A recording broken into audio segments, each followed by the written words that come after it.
Welcome to the IMC Nominee Panel 2. This is the best place to get to know all of the different candidates that are currently running for the Illuvium Main Council and everything you might need to know about what they believe in, their priorities for the Epoch, and more. And if you haven't yet, please go and watch Nominee Panel 1 as well. But I'm going to cover all of the same intro stuff there that I did here. Look down at the timestamps below if you want to actually skip past a lot of that boilerplate stuff and get straight into what these candidates are all about. But the first thing is, why me? So I'm not rerunning for council this epoch, and since I've been on 4 epochs previously, I felt like I would be someone good who can kind of understand what it takes to be a council member, the sorts of things candidates need to understand and know, and so I can talk to them all about what is coming up for this epoch and really help you get the best information possible about all of these different nominees. Now, personally, I'm excited to see a new roster of IMC members shape the future of Illuvium.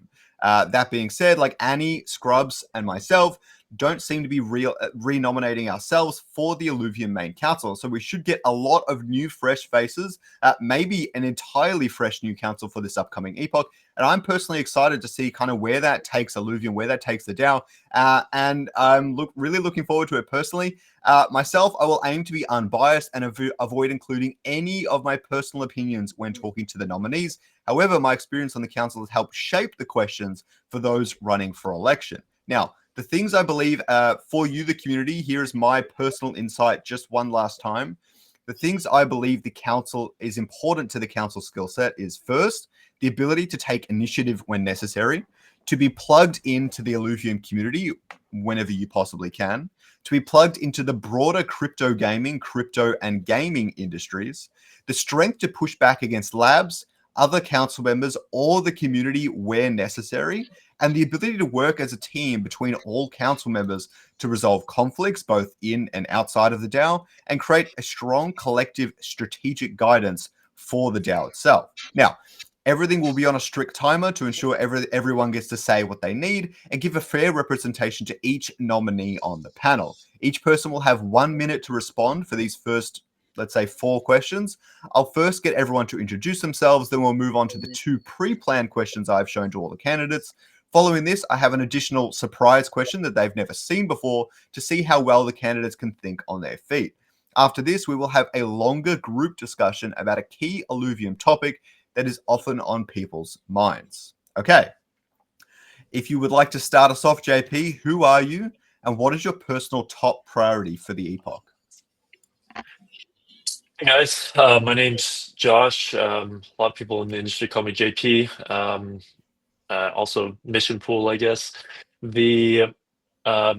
So my background is in project management and business development. I've been the CEO and founder of the Arcade Earn platform. It's a Web3 exposure platform, and I've been doing that for about 4 years.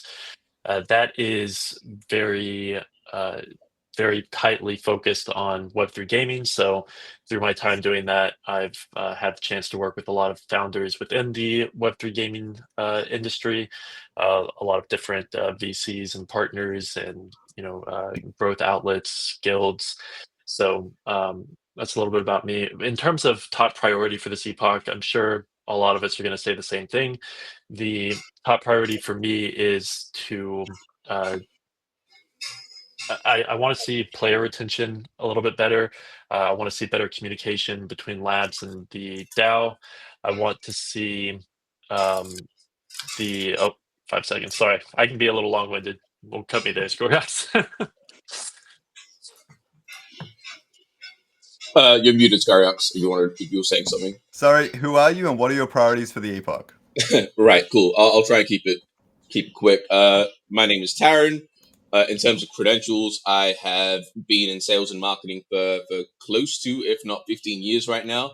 Many people in the community know me as TSG, who used to do content creation and worked for 2.5 years, I think, in Illuvium as the influencer manager. My current role now is more wide, is covering more high-level marketing, including brand voice, and just a larger scope of what that looks like. So, yes, in terms of my priorities, there are really two things. It's one, to rebuild the trust that I think that we've lost over time, and the second part is retention.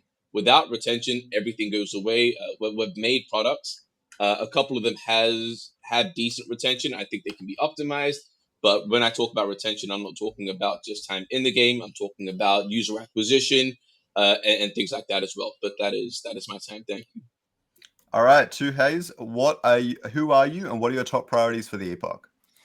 Greetings, humanoids. I am Two Hayes. I'm sure a bunch of you had seen me in chat, very active in voice chat. I have a long gaming history. I was dug really deep into the NFT realm, was in some big NFT groups and helped moderate and manage. I've been gaming my whole life, but one thing I really want to bring to the community is just getting everyone on the same page, whether you're a new player starting off or an OG player, just really helping out that communication. There was a vote of no confidence last season, and if I can help out any way to make that not happen and just really getting the team to work together well, that would be a big focus point, and just overall helping out the community along the way and really being a bridge to teams and the communities. And that's about it. I'll keep it short and sweet for everyone here.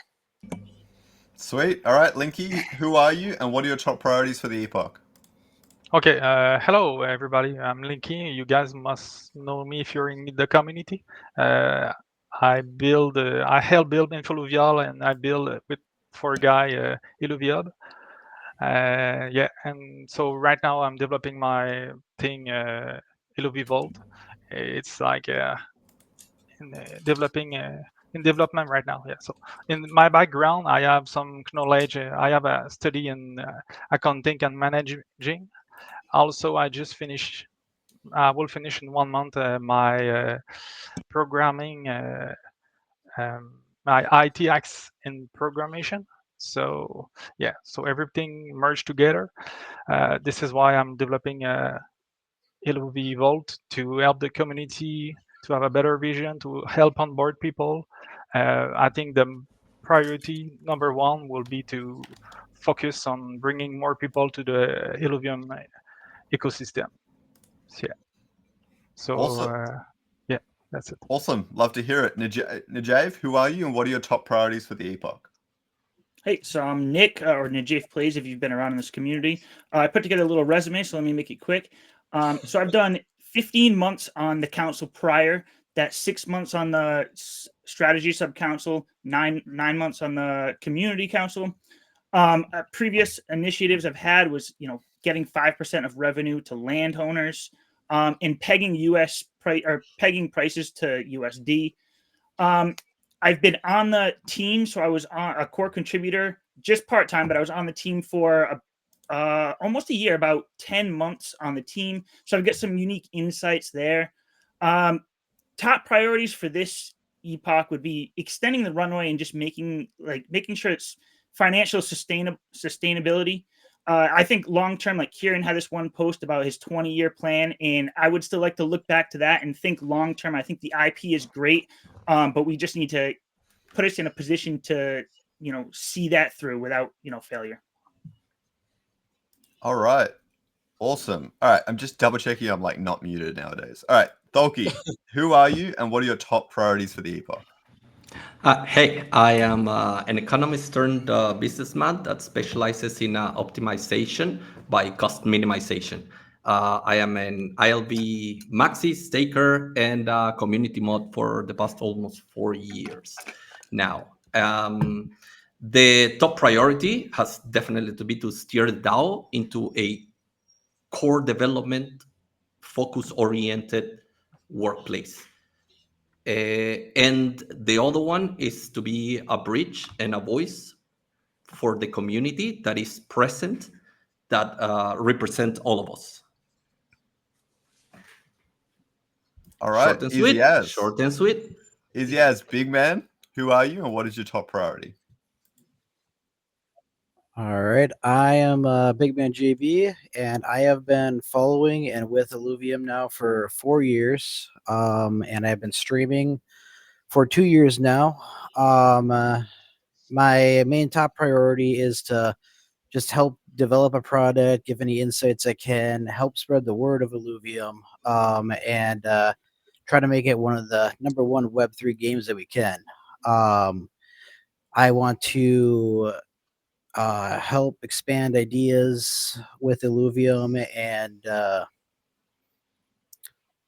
just give the best input I can on whatever we're making. Sounds good. All right. So now we'll move on to the first question we've got, and then we'll snake back around. So we'll go from JB back to Tholki, Najafe, and so on and so forth. Okay. So the next question I've got is what other crypto game has elements that Illuvium could incorporate into its own ecosystem, and how would you best implement them? All right, JB, if you want to start us off. All right. Well, the biggest thing I think that I've seen with most mobile games, Web3 games, is that there's a lot of them on mobile, and I think having the access to mobile would be one of the biggest draws and accessibility for everyone out there. Getting Arena on there, and also I think honestly bringing back Ascendant. I really like Ascendant over the normal Gauntlet, and I think that kind of allows for more use cases of the Illuvials that people actually own. And I think that can help develop, honestly, a better competitive scene of the Illuvials that people can use. All right, Tholki, where can we draw inspiration from the crypto gaming industry, and how would you implement it? That's a very good question. Funny when I read it. I'd rather look into normal gaming when I try to draw inspiration. But drawn to it, I think one of the closest things that might get me some elements that we should implement would be off the grid. One, because it's console available, which makes it seem that the Web3 elements are in the background, which is really good to reach potential whole the full gamer community. And the second one is that also from there that everything has to be in-game. It doesn't really feel too gamey when you have to buy Illuvials of the markets to mint blueprints to go outside of your own game to a different website and then go back into the game. That just does not seem very gamey and seamless. So that's what I would gather from other Web3 projects, but more gaming, I would say. All right, Najafe, what other crypto game has elements that we could incorporate, and how would you implement it? All right, so similar to the past two people who just spoke, like I would take the inspiration more from a traditional game rather than Web3, and I'm thinking of Pokemon Pocket because of the mobile gameplay. I think being able to make this like Illuvium more accessible to a wide range of people all around the world is to get it on mobile. Illuvium Zero for a while, and I believe it still is, has been the highest daily active users for Illuvium. So I think that's because of the accessibility in the mobile, and that's still requiring NFTs. Imagine if you made a free-to-play version, whether it be Arena or some version of the Overworld on mobile. So just lowering the barrier of entry from where you can play this game and how much it costs to get in. Okay, Linky, where can we draw inspiration, and how would you implement it to Illuvium? Okay, well, I do not play a lot of Web3 game other than Illuvium, so I'm deep in this. But to be honest, every path is a good path, but just need to innovate it. We're in Web3, so this is the place to innovate, to welcome, to help on board new player. And like Torquay say, I think you have a great point over there, is to so because of the Web3, there's like a barrier where it's hard to just to play the game. It a little bit more complicated for people. People want to play the game. Why? Because they just want to have fun. Maybe we need to do some survey on what's the type of client Illuvium have and everything like this. I'm more like a data guy. I need to know the data from the client to know how to react and how to bring them into the ecosystem. Yeah. All right. So, Two Hayes, what you got for us? All right. I really love what Off the Grid did. Their marketing plan was just, I mean, that's the only thing that you've seen for like 2 or 3 weeks. And I think they really hit that hard and nailed it. So I really respect what Off the Grid did there. Everyone has a phone on them. Everybody now. That's going to be the largest player input, I think, is getting mobile and then also bringing everyone together, playing together. Because right now we're playing against each other, we're fighting, it gets heated, we're smack talking and things like that. I think once there's a fun mode that we can go out, go grind together and play, I think that's really going to bring the community and the players together.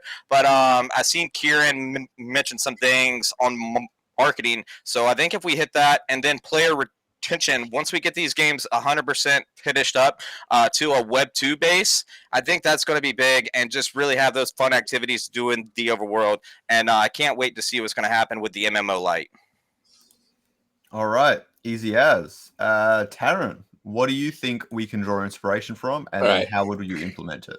Cool. I'm going to add a little bit of spice real quick as well and start. I know we're not supposed to be rebutting, but one, I disagree with JB on the Ascendant thing. I think what we need to be very careful of is taking our personal bias and what we want and making a decision on that. We need to look at it objectively and what the market actually demands from us.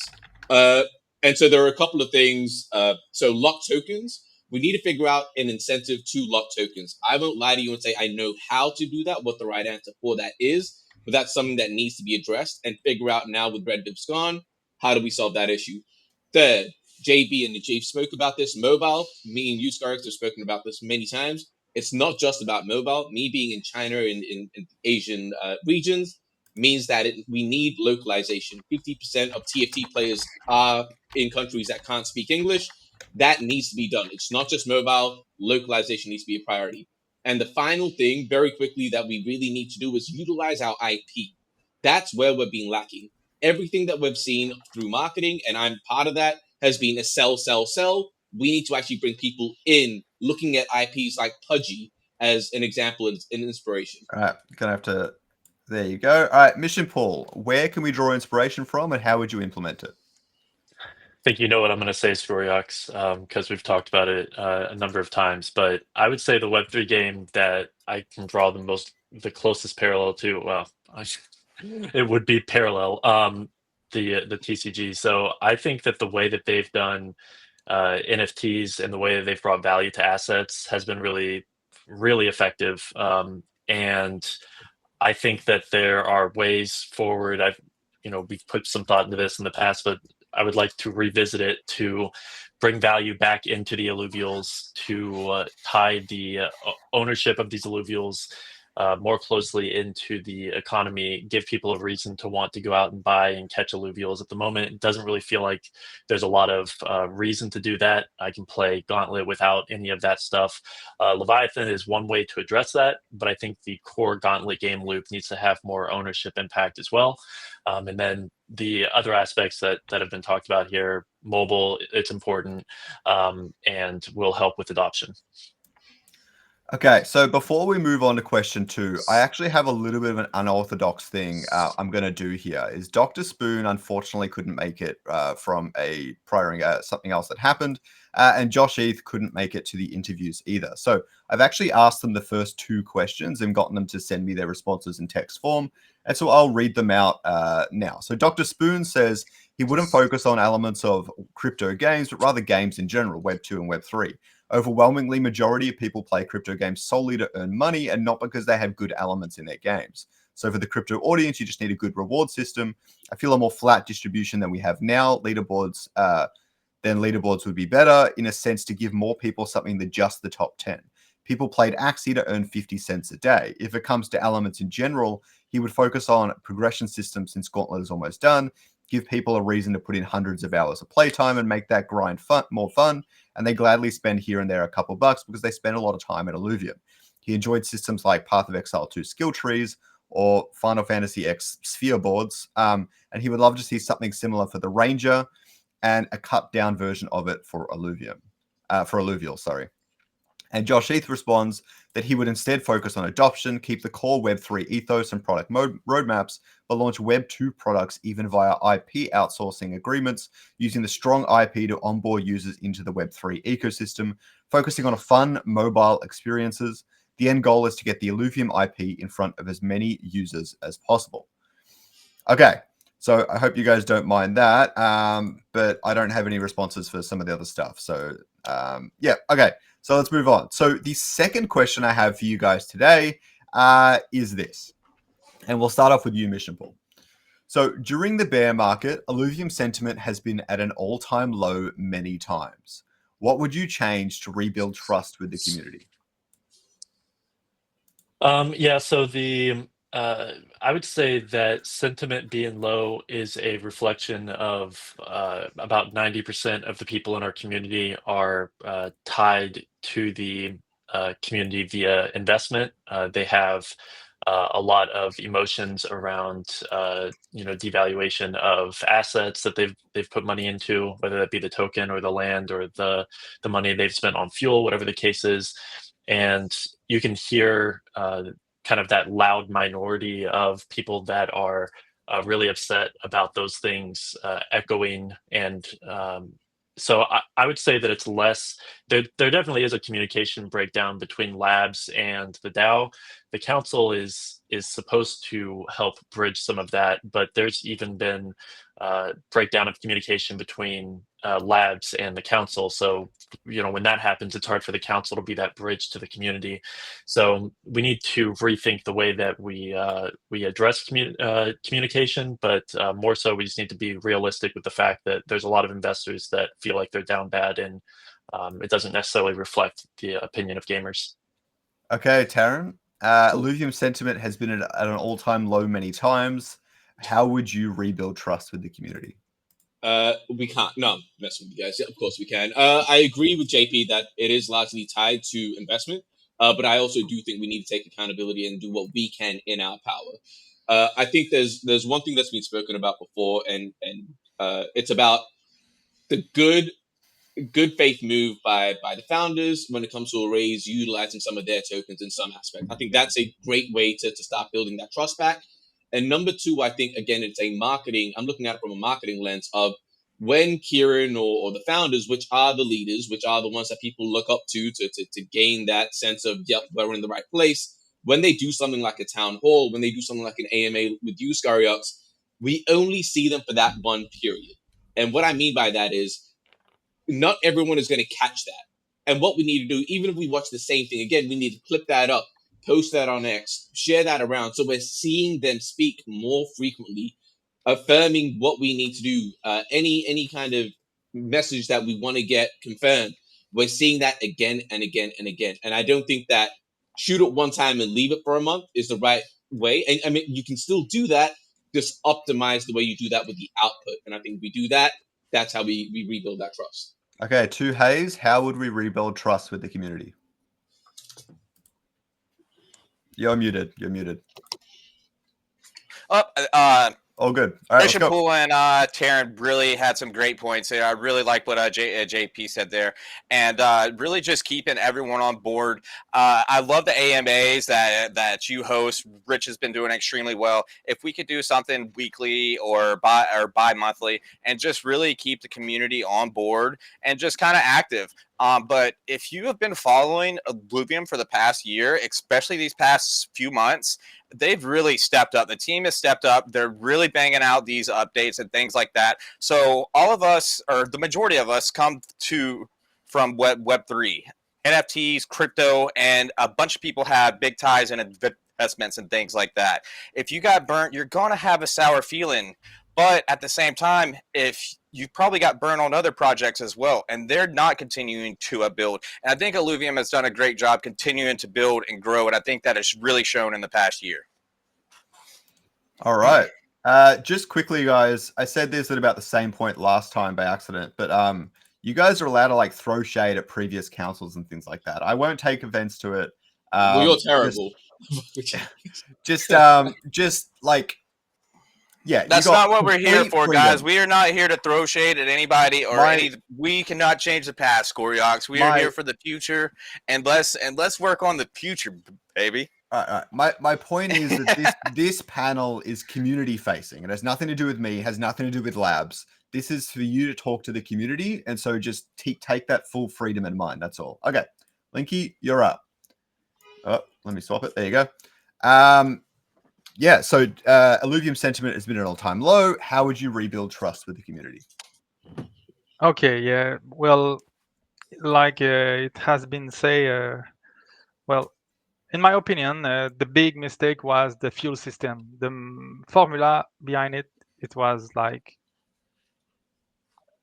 nobody was on the wheel of the boat, and people were looking at it, and it was going down, and nobody was moving. So this was a big mistake that hurt a lot of the ecosystem of Illuvium, which he have some money on it, crypto, NFT. There's some value. So this means the asset of the people go down, the sentiment go down. This is normal, and also the market go down. There's a lot of things. There's some point that Illuvium did not reach in time. So yeah, there's a lot of things, but what can we do to change it? We can focus on what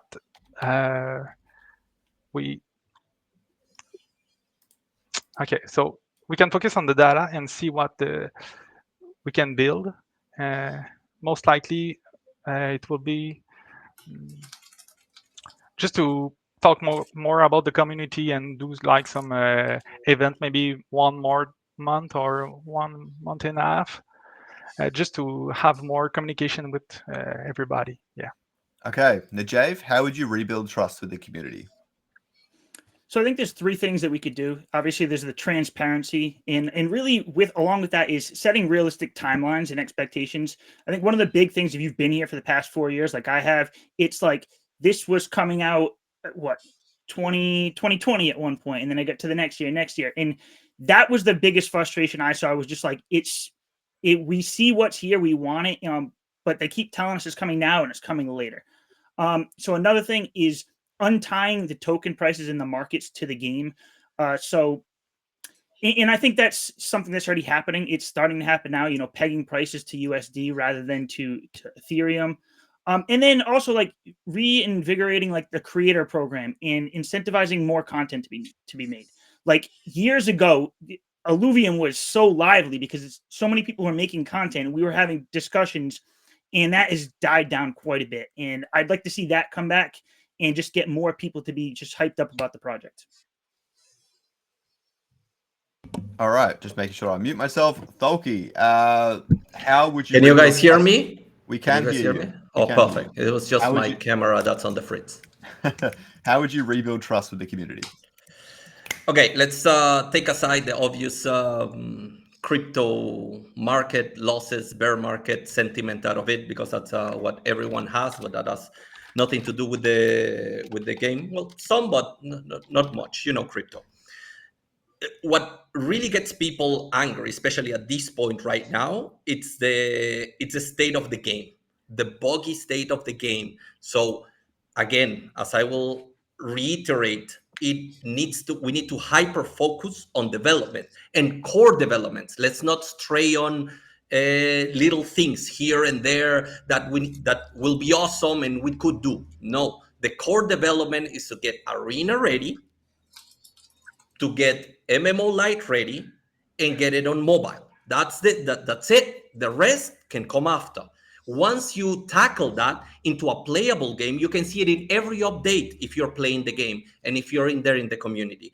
Sentiment will grow better. Okay? After that is to, sorry to throw shade on the previous community, IMC members, but you have to be present to, well, okay, sorry. You need the 2 hours for 5 days a week in voice chat would not hurt you. So be present. Let's move on. Let's keep going. Big Man JB, how would you rebuild trust with the community? So a lot of it, I think, is going to be a lot what Thoki said. We really need to focus on building a game, building one that works. We gotta honestly, I know we don't like it, but I think we need to focus a bit more in testnet for actual like player testing, to get a well-developed product before it's released to the public.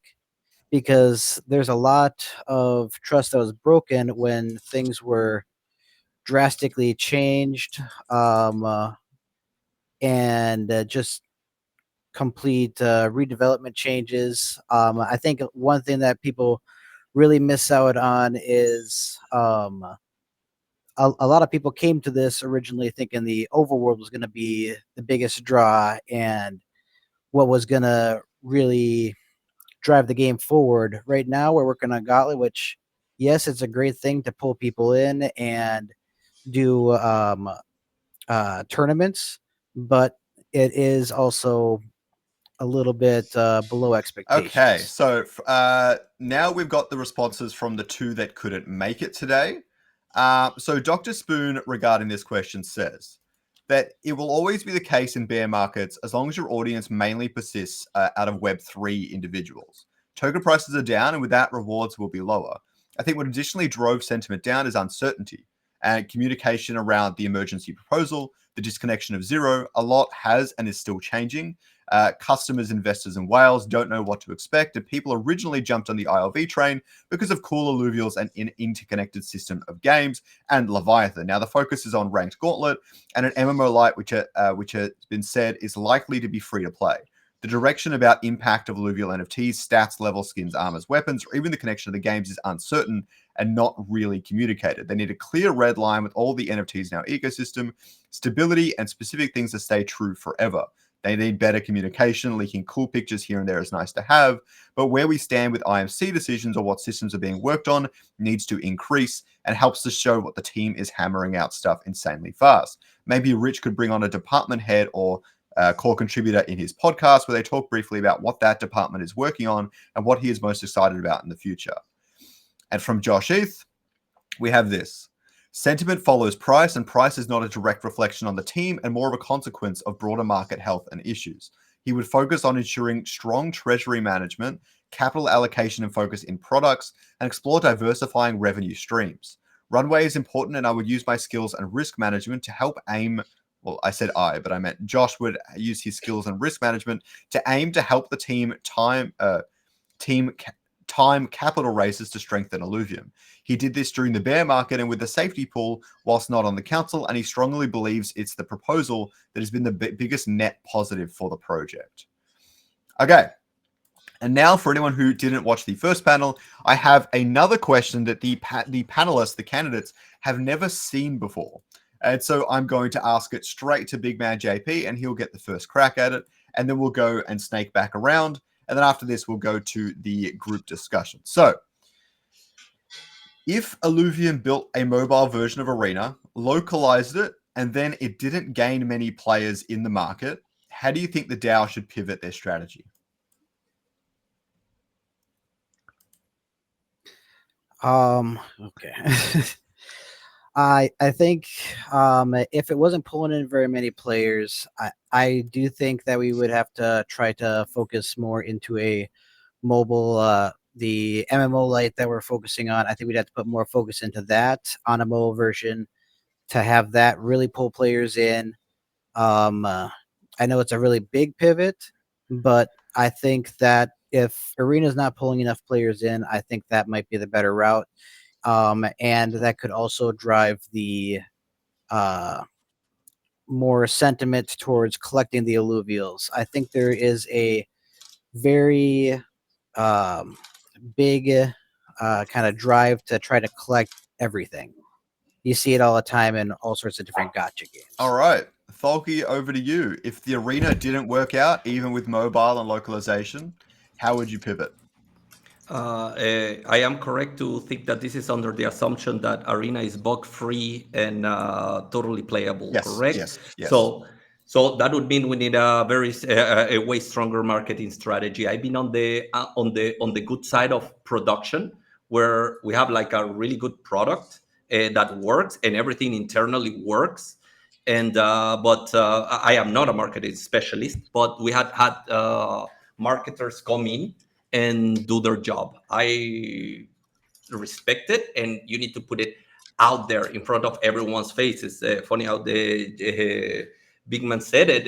You on mobile, how all these mobile gamers should put it out there. That would be my first instinct. Will go full on marketing strategy if it doesn't draw the first player base. But if I think it is playable as I think it is and enjoyable as I think it is, bug free, I don't know how we would swing and a miss. All right, Najaf, if Arena was perfect and basically, well, if it had mobile localization and was bug free, how would the DAO pivot this? Should the DAO pivot their strategy? You're muted. All right, sorry about that. Yeah, I don't think that being on mobile would be the reason for that failure. So if Arena got on mobile and it didn't do well, I think it's more of an issue with Arena than it is with it being on mobile. So I think that would come down to more, like Tholke said, like more marketing, getting it out there. Because if it's on mobile, more people are going to be able to try it. It's a lot easier to download a game on mobile, give it a try. It could come down to like the user interface. Maybe it's a great game on the computer, but it's a little clunky on mobile. So maybe just adapting it a little better to the smaller screen and making it easier to play. But if we're assuming that Arena is good on the computer, then I think getting it on mobile is only going to be a good thing. And if that fails, then we got bigger issues to worry about. All right, Linky, if the Arena went to mobile and got localized and everything, but didn't really work out and gain enough players, how would we pivot? Okay, well, I would look at the I'm a data guy. I would look at the data and see how is it split between the mobile and the computer, and maybe I don't know. Maybe we can look at Overworld. This is like our main thing that will be developed. Maybe focus on this, and we need to develop a new strategy for marketing for sure.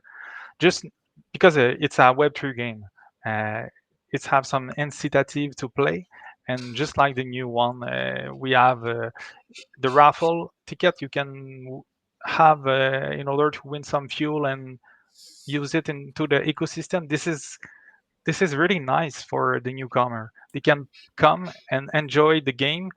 They have some surprise they can do. They can win. That's it. I think it's just missing right now some onboarding the people to play the game, and because right now the level of complexity is quite hard on Arena. So yeah. Thank you for that. To Hayes, if Arena got mobile and localization and didn't gain enough players, how would we pivot? I think Illuvium right now as a Web3 game is really great. As a Web2 game, it's just not quite there yet. The hard part for Illuvium is done. The character creation, the worlds, and things like that. The hard part is done. I think if we add on a few quest lines and overworld that really engages the player, that engages you with your Illuvial, I think that could go a long way. And what Taryn said earlier, getting those streamers active. Like, we're in a time of age now where you got to tell people what they like.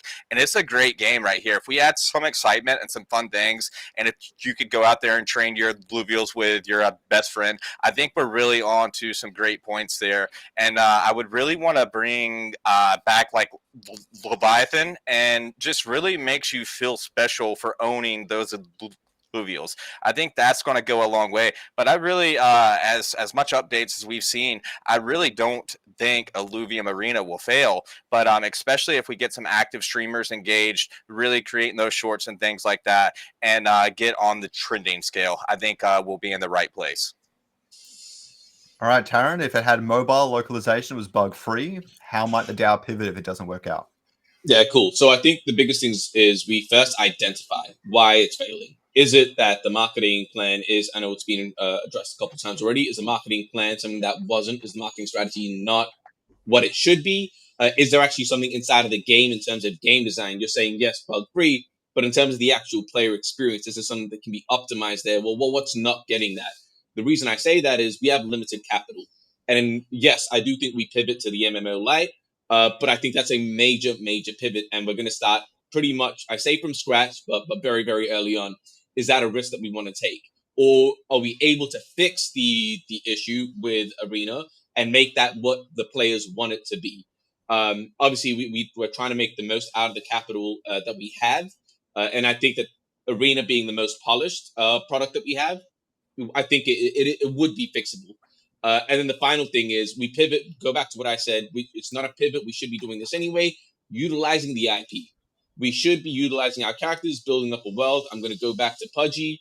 I think they've done a great, great job at this. And I think we're leaving a lot on the table by not playing that game. Okay, Mission Pool, if the Arena had mobile and localization but didn't work out, didn't gain enough players, how would you pivot? Yeah, I think I agree with a lot of the points that have been made. The only one that I don't agree with, I think, is the idea that if Arena is underperforming, that we should pivot, at least quickly pivot to MMO Lite. And my concern there is that in business, when you start playing hot potato with your core products, you burn through all of your capital before anything can be refined enough to come to market. So obviously, like Linky said, we would need to see the data. I'd have to see the KPIs. Is it performing really well and getting great feedback on desktop, and then just underperforming on mobile? That ties back to like what Nick said, right? Then it's a design issue with mobile, not a game issue. Whereas if it's performing poorly in both places, then it's a game issue, not a mobile issue. So 60 seconds is really not enough time to build a whole strategy around that. But you would have to look at the KPIs, and then just the main point I wanted to make is that playing hot potato with your products is a dangerous game, and you'll burn through your capital real fast that way. So once we commit to like an Arena type of build and we go to market with it, then I think you kind of have to see that through. And as long as you have a quality product, then you can adjust based on the KPIs. Amen. Okay. All right. So the next thing we'll go into is the group discussion. So I'll put forward a topic. Now, this is something that often happens within the actual council itself, council meetings, council discussions, and things like that. So I think it's important for the candidates to take on this experience, take on an ongoing discussion that we have in the council often, and really see what they have to say about all that in the group, the panel setting. So the topic is, and anyone can start us off, and really you guys can use the private chat inside Restream to say like, I've got something to say on that or whatever, or you can just jump in. I'm going to stay completely out of it. This is for all of you guys to present to the community and talk amongst yourselves on this recording. So inside the council, we often review the state of the crypto gaming industry. It's no secret the capital right now is focused on AI rather than the Web3 gaming sector nowadays. And interest in Web3 gaming from a VC point of view seems to be dwindling. What is your outlook on the industry over the next 5 years? I can touch on kind of the VCs part of it just because that's kind of an area I have experience in. But a lot of the venture capital that I've talked to is quiet on gaming right now because they are overexposed from 3 years ago. They spent a ton of money on startups. A lot of them failed and their bags went to zero. And alternatively, a lot of them that they invested in heavily, Illuvium, off the grid, stuff like that. It takes years to come to fruition, takes years to reach escape velocity. And so they're hands off right now. They don't want to invest in more GameFi. They just want to see how the industry materializes from here. We're kind of at a fork in the road where it's either going to work or it's not. And they've made their bets. They're not trying to dump more capital onto it. So I would just start by saying that is going to turn around whenever player acquisition starts to happen. In order for player acquisition to happen, you have to have games that are worth playing. So we're just kind of reaching that point in the cycle, and VCs are just kind of on their hands waiting to see how player retention works. Yeah. Cool. I'll jump on that quick, JB. I think one of the things is that we need to address, yes, VC interest isn't in the Web3 gaming space, but that's actually a different trend from the gaming industry as a whole outside. We're still seeing growth on growth year over year. some numbers. So global revenue from 2020 was 165 billion. In estimated 2026, 205 billion. So that's a 40 billion increase over the last 6 years. And I'm sure with GTA coming out next year, that number should probably be a little bit higher than that as well. So in terms of the amount of players, that's just revenue. The amount of players, we're seeing that. I think what we're seeing in terms of global industries that are growing very quickly is still, yes, gaming, and very obviously AI. And when we look at things like Parallel, uh, I think Parallel's integration of what they're doing with AI as well as gaming has led them to secure a bunch of funding and things like that. I think there is an opportunity, and we can see it right now with all the VCs going into AI. I think there is an opportunity there of an integration that makes us look not just for the aesthetic of it, but genuinely an integration that benefits what we're trying to do, but gives VCs that incentive of, oh look, this is something that is new. This is something, it's not just gaming, but we're being burnt. There is an integration of something we believe in, because everyone does believe in gaming, but they believe in AI as well. So I think if we can kind of figure out a solution, an angle where we can cut through that, I think a lot of opportunity there. Yeah, I would jump in there as in like as is. It is my core belief that is imminent. I always I see it down the history line as the internet. When the internet came out, some companies just like focus on what was on the internet, got wrecked after the dot-com bubble burst. So if you think yourself that this new technology is like absolutely everything that is to an industry, then you're not corely understanding what industry you're in. So we're talking about Illuvium right now. We're talking about a gaming studio, just like the internet. Crypto, it's a great back end add to a game, and I think we probably most of us do definitely agree with that. It is not. The problem is like, of course, the first guys, they try to make a quick buck. It's crypto that is like enhanced. It's like that on steroids that we've never seen before, but it will happen. The thing is like we need to focus on the proposition of value, and the proposition of value is a game. It's a core fun game where people will have fun after their jobs and form a community around it. That is our proposition of value. That it enhances it, the whole crypto industry. It will be great, and that's where the money would start reaching back in, because we all know the size of the gaming industry. That's where we're headed in the next 5 years. Yeah, great. And I'm going to jump on, right after Thalke here to, say some of the same things here. Like, I do believe that, crypto gaming is inevitable. The blockchain technology is inevitable, but I do think it admittedly, it looks different now than what I thought 3 years ago. I think it's just a progression in the technology. Games will start supporting it. I actually think where a game like Illuvium is it's going to be tough going forward, and other of the the crypto games that we have now are when these traditional games that are big players start incorporating the blockchain technology into their already existing IPs. Like if we start seeing Pokemon come out and put their Pokemon on the blockchain, I think that's a big problem for the Web3 gamers, because they already have the game. It really comes down to which game do you want to play. And if I'm looking at it and I'm saying I have this game and this game, and I like them both, and I want to spend time playing them, but one I have true ownership and the other one I don't, I'm going to lean towards the one with the ownership. But if one game's shitty and the other game's good, I'm going to play the game that's more fun and more entertaining for me. Yeah, I think that we're in an interesting time right here. Oh, I'm sorry, big man JB. If you would like to go, that is 100% cool, buddy. Sorry about that, buddy. Yeah. So I was just gonna touch on that a bit more too. I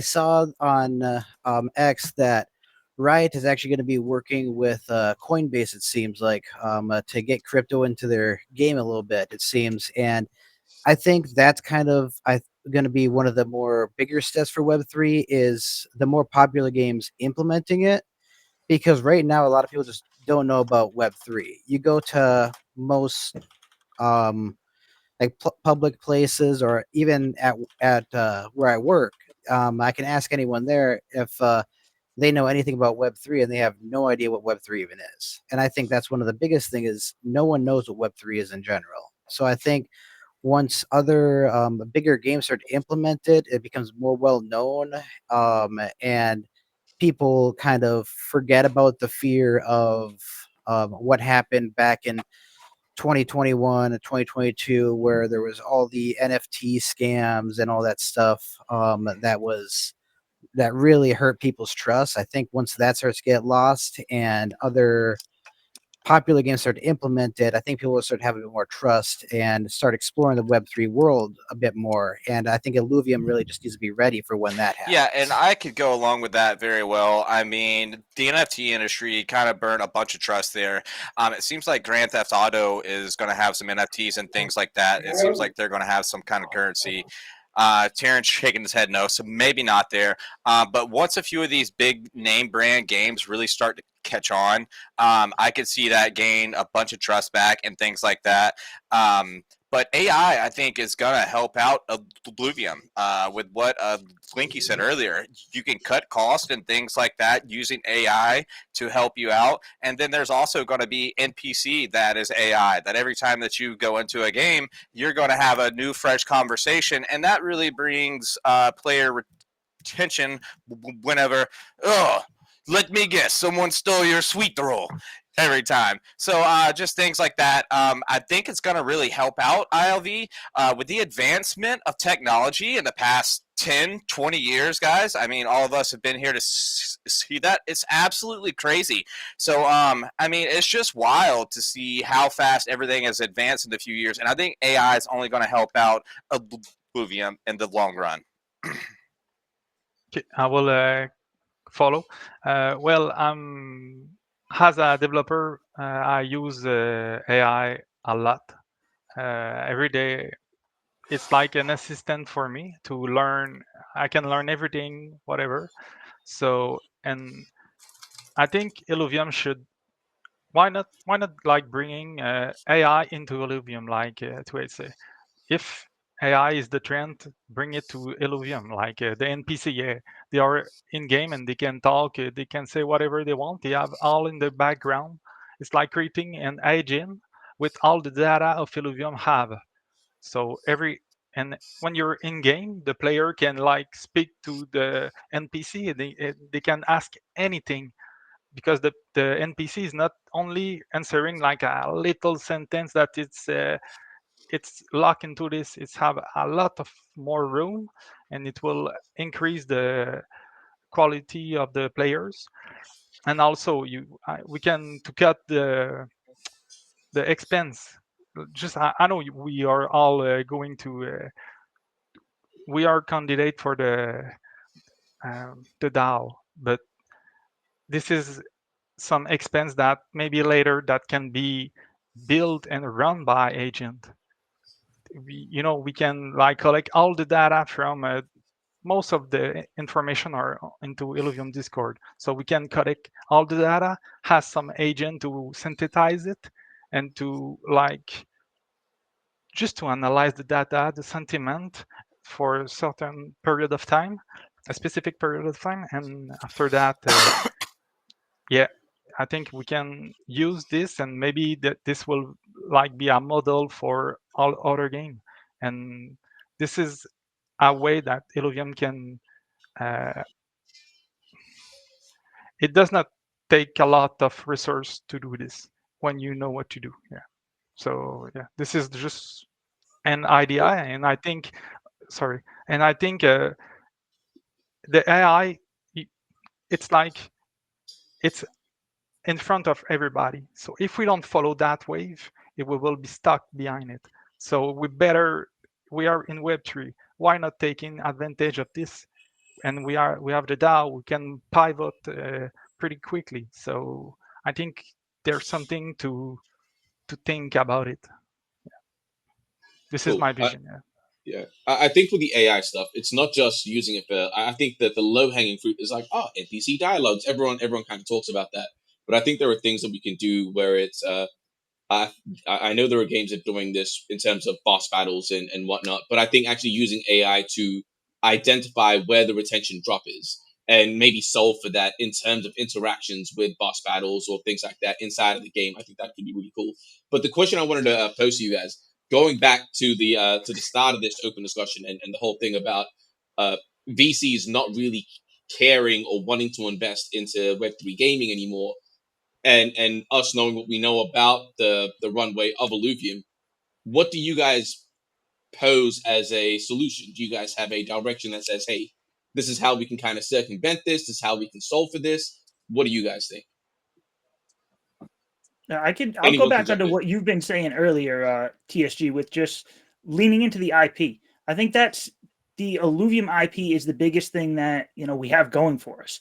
I'm still convinced that if any of the games that we currently have fail, the IP could still stay strong and we could still work with that over time. So getting people to fall in love with that IP, just like a lot of us fell in love with like Pokemon 20 years ago, and that if we just get more people to focus on that and get the VCs to see the long-term future rather than like what's short-term and being worked on right now, I think that'll give them more, just to feel better about what they're doing and for the future of Illuvium. Yeah, I would agree with that 100%. Just really getting in there and making people enjoy the game. I mean, there's new kids born every day. They're trying to find the next game. Maybe like they might not like Pokemon or whatever, but the next generation is starting to slowly build and grow. And watching that and applying to them, I think is going to really do well in the future if we could really hold that down. And like Tara just said, marketing plan, the 2-year-old kids. That is right. So yeah, if we can get the next generation excited about this game and playing and doing whatever, I don't know if we need to make our Rangers do a dance or some little thing like that, but whatever gets those players there and keeps them, and like whatever you play when you're a kid, like most of us played Pokemon, I mean, that's what you grow up and love. You want that nostalgia. Like, if you could grow up with a game like this that's changing and growing and that you can actually help out and kind of guide the future of, I think that's a really cool point to be in Illuvium right now. The game's constantly changing, and you can help out a long way with that. So, Well, and I think I'm going to touch more on that too.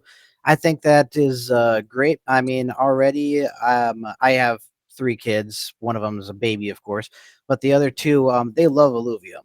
They love watching me play. They have their favorite Illuvials and all that stuff. I think a great thing to eventually do someday would be have a kind of more kid-friendly version. So kind of take away a bit of the more complicated Web3 stuff with it, and kind of make it more so that the kids could go around, catch the Illuvials, use them to battle each other, make it simple to understand, less competitive, and Pokemon Snap kind of thing. just fun to play and Okay. collect them all. Okay, Yeah, like yeah. VCs are. I've been on the investment side of things, and it's VCs only want to, or investors only want to see one thing. Am I investing this? Is it gonna make me money? It's as simple as that. And how will this make me money? Because it has a true proposition of value within its industry. I'm again gonna touch on that. So again, if we can, in the development we've been having these past months, and we can deliver exactly what should be delivered and hit on our proposition of value on a game, it doesn't matter if the hot thing right now is AI, because everyone knows that as we discussed before, that the 3 years ago all these many gaming projects pop up. But if we can hit those metrics and we can show with actual actual data development, and that the game is good and fun, the money is going to come in. That's where it is. That's where you put the money. That's where I put the money, because as you guys just explained, it's a great IP. It's got great bones. Just when I bought a building, you can see it. You can get it at a discount, but the first thing you see, you get an engineer in there, and you see if the bones are good or not. The rest can be built upon good bones. That's what I think. Yeah, just a little thing.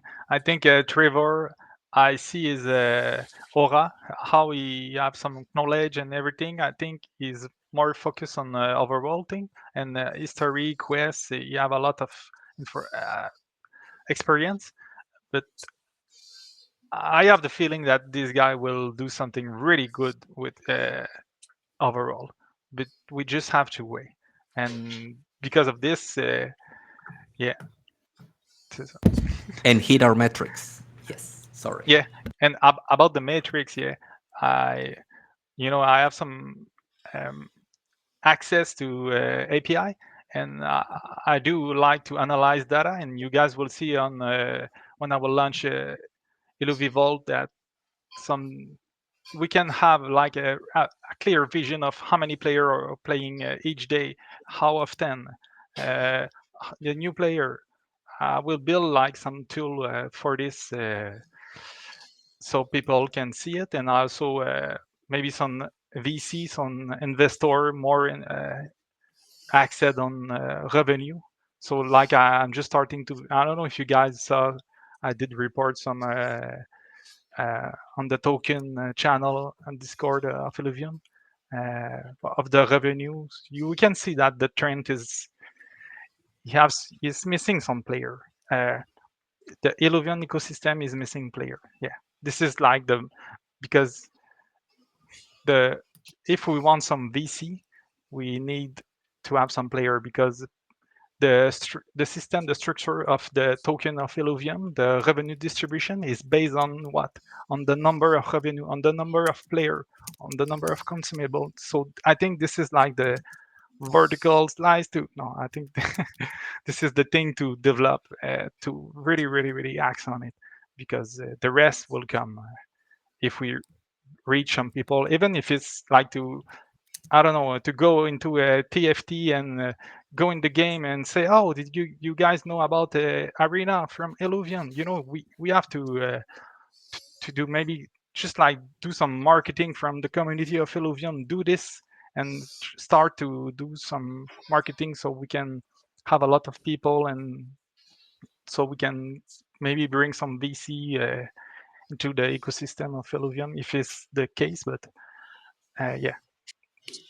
A lot of VCs are waiting to see a proven revenue model for Web3 in general. And that's kind of one of the challenges of attracting VC interest. I mean, like small studios, I think Taryn may have mentioned it, but like small studios are getting crazy funding right now. I mean, in traditional gaming, AAA studios and stuff, like even like Ubisoft, right? Like people are starting to really jump ship on Ubisoft, because like these big bloated AAA studios are just not delivering like they used to, and the attention is shifting back to like smaller studios. Like I don't know if anybody in here is familiar with Expedition 33. Like it just came out from a brand new studio, Sandfall, and they're doing hundreds of millions of dollars with a 30-person team. So there is based on what we have here at Illuvium Labs, we have everything that we need to build a game that can gross hundreds of millions of dollars. We need to refine the revenue model. We need players in order to have revenue from those players, but we need to refine the revenue model so that it's clear how the company and the DAO makes money. And we need to work on retention, right? And we've talked about that multiple times, but do those things and the capital will start to flow back in. We have a unique model with the token, obviously. Outside investors that want exposure to this IP do so through the token. But it's a more complicated formula because there's not like an equity stake in, someone could invest into Illuvium Labs, I'm assuming, but the last thing I'll say that's kind of controversial is just that I think we as a DAO need to remember that the DAO and Labs are two separate entities. They often commingle very closely, but we as the DAO should hold Labs accountable for delivering, for maintaining the level of performance and execution that we that we're looking for. So, yeah. Sorry, Rex. Scary's trying to wrap it up. That's all good. No, if you guys have anything last to say, you can. But it sounds like we're all good, so we'll get moving on there. Oh, I'll just do a tiny little thing on what Mission said, and I think which should be on every single council and council member. Which I don't know if you guys have in the past, but it doesn't really show that if you really know, like to the detail, how labs works, how Illuvium Labs works, and how they streamline every product and what everything do. That is that is the prime thing a council member should need to know, and would be probably one of my priorities if elected, to know exactly how it works. Because how can we make decisions on something that we don't really know how it works?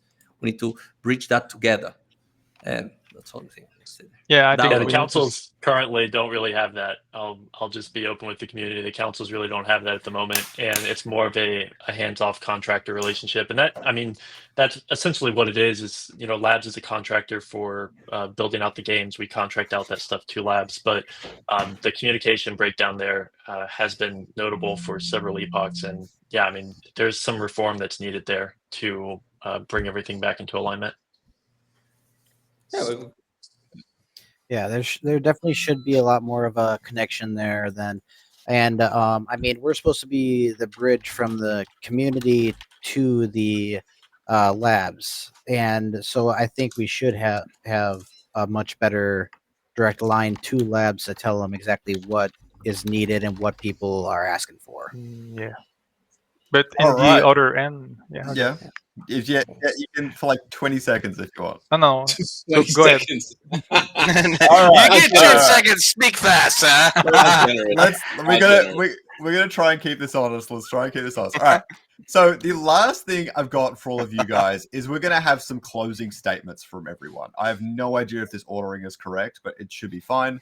Okay, so each candidate will now get another minute to say any final thoughts and tell people where they can learn more about them. You can talk to them about your Twitter profile or like just any last things you want to say about the election, the council, why they should elect you, whatever. Keep it brief, keep it a minute. Tell them a little bit about where they can find you. And yeah, so we'll start off with you, Mission Paul. All right. So my handle everywhere is Mission Pool. If you want to look at my background and look at Twitter and stuff. I've been in the community for 4 years now. I am a little bit more behind the scenes, and that has been contentious at times. But I think it's valuable, and I think the other council members that have worked with me would say that it's valuable because I think having someone that has real world business experience and a lot of connections in Web3 is helpful to the council. There's a lot of people that are Illuvium experts, and I love those people. I love Illuvium as well, but just being a fan of Illuvium is not always enough to make the hard decisions that someone on the IMC needs to be able to make in terms of business acumen and marketing experience and stuff of that nature. So I would love to have your support. Illuvium is one of my favorite projects, and I'm passionate about seeing this community thrive in this gaming ecosystem explode in the way that it deserves to. And my top priorities for this epoch will be retention, streamlining our revenue model so that we can hit those points harder, and bringing value to the NFTs that we already have in the ecosystem, making ownership matter. Thank you very much. All right, Taryn, where can they find you? And is there anything else that you would like to say? Yeah, I mean, where you can find me, there's not going to be too much, but on Twitter, Taryn_Gill. But otherwise, if you have any questions, I think most people know me from content, from being on the podcast with you, Skyrouts. They know what my values are, what I think. If you have questions, ping me in Discord, DM me, completely fine. In terms of my closing statement, very quickly before the time goes up, I want to kind of give a shout out. I wish he was here. Josh Eath isn't here. I think hearing him speak would be very, very cool. I think he's added a lot of value. I'm actually going to be propping him up a little bit in my time here, but just wanted to spend a little bit of time doing that. My priorities right now, very similar to JP, is retention. We need to get retention done. We need to build that trust back. And I think what I want to do is help out with, I don't know if IMC has done this. I really want to help with the output of the content that Dick is putting out, that Kieran is putting out. We need more with Aaron. Need to get that done. And then the IP. We need to figure out how we can actually optimize and maximize the use of the IP. But yeah, I mean, vote for me if you want. I'll be providing value anyway. I appreciate you guys. Appreciate the platform. Let's see what I can do. Oh, sorry. 1 second. 1 second. I know I'm going a little Go, bit over. Taryn. Go, Taryn. The connection between not knowing how the team works and the council. Being an ex-employee, I can swing in. I actually know how that works, so I can add value there as well. I apologize. Okay, to Hayes. You're Any good, closing Taryn. statements? Where can people find you? Any closing statements? Anyone that has been playing ILV and in the Discord for any amount of time can catch me in voice chat pretty much every day. I at least spend an hour or two there. One thing I promise you, if I am elected for IMC, I'm not going to bail on you. I'm not going to get elected and not be in voice chat where people can not talk to me. Like, you know what I mean? I'm always going to be there. I can handle scrutiny and things like that. I know we're not going to agree all the time, but I think having close friends like Linky, Tholke, and a few others in here, just to name a few, and I speak with them most frequently, not trying to knock anyone here. Taryn, Mission Pool, Hi, Jeff, I think, and Big Man JB, I think y'all do a great job. But really, we're tight with Linky, and I just love the way he crunches numbers. I think Tholke does a great job really just engaging the community, and that's my biggest perk is just engaging the community and clarity throughout Illuvium as a whole. I would really like to bridge that gap between community and the team, and if I could do that, then my job would be complete. And if we could just really work together as a team and just keep the fluid momentum going, that would be great. All right. Thank you, guys. Y'all stay blaze and vote 2 Hayes, baby. Peace. All right. Linky, do you have any closing statements for us, final thoughts, and where can people find you? Okay, yeah. Well, you guys. Okay, you can find me on Twitter, whatever, Linky or Illuvi Volt. I'm developing. You can ping me on Discord. I'm there all the time. I'm a freelancer working as my government on my state as a data analysis. I develop some tool for the animal and whatever is the data. I extract it and make the number talk. So this is where Illuvi Volt will play a really nice transparency role where I will collect all the data. You know, I built a report and it was missing some Stripe payment. I ask if I can have this information. The people say, tell me no. So, okay, but I find a way that I can go on the blockchain and extract it. Whatever. I cannot go into detail, but yeah, vote for me because I think it will be a great opportunity for Illuvium to have someone who can analyze the data, and so we can have a right vision of the situation where we can go and everything. Yeah. All right. Thanks. Easy. Najaf, what are your closing statements? All right. So I'm Nick. Najaf Plays on X and YouTube.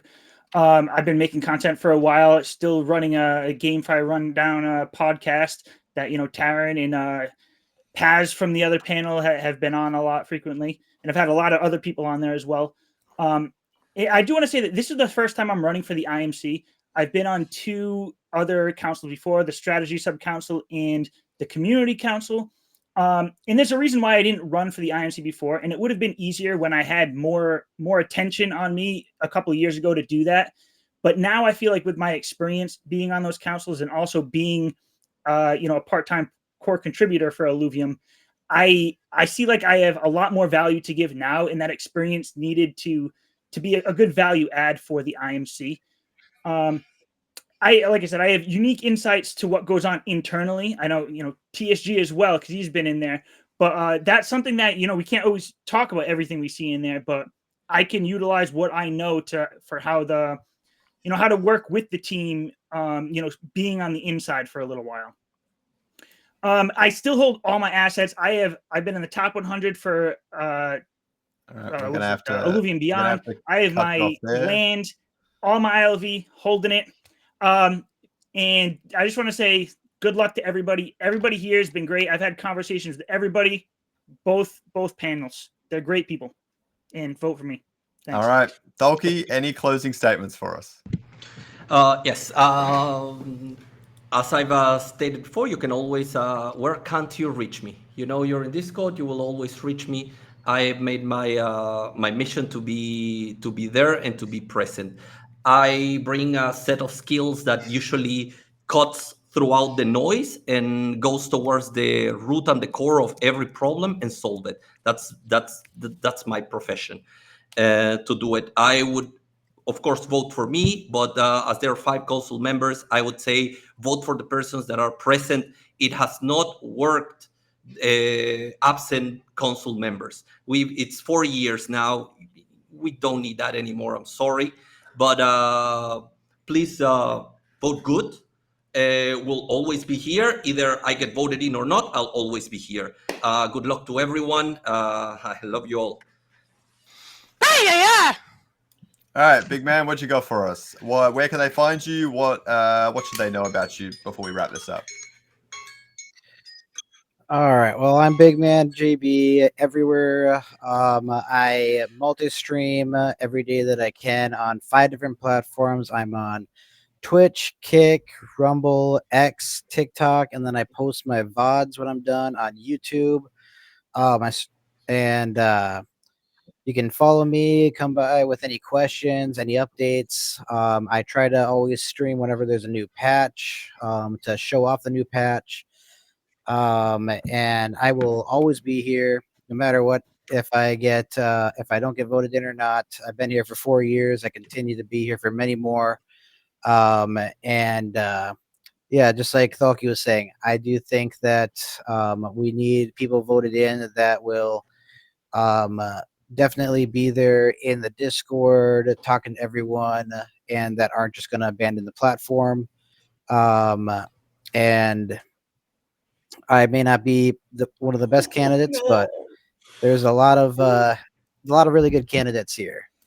Okay, and that brings the second panel for IMC nominees to a close. I hope you guys enjoyed that, but more importantly, I hope the community gained some benefit from hearing everyone speak, hearing them speak in a group discussion, and so on.